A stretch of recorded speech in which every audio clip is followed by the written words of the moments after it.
Hey everyone, welcome back to my kitchen. Today we're making banana muffins. You'll need cinnamon, soda, and salt, vegetable oil, oat, flour, yogurt, and bananas.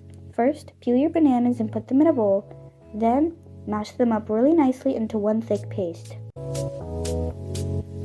Next, add your yogurt, grab a whisk, and continue mixing. Then your vegetable oil. Then your cinnamon, soda, and salt.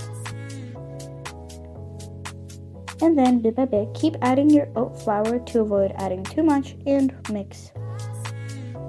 Then grab silicone or metal muffin shapes, put your mix into it and put it on a tray.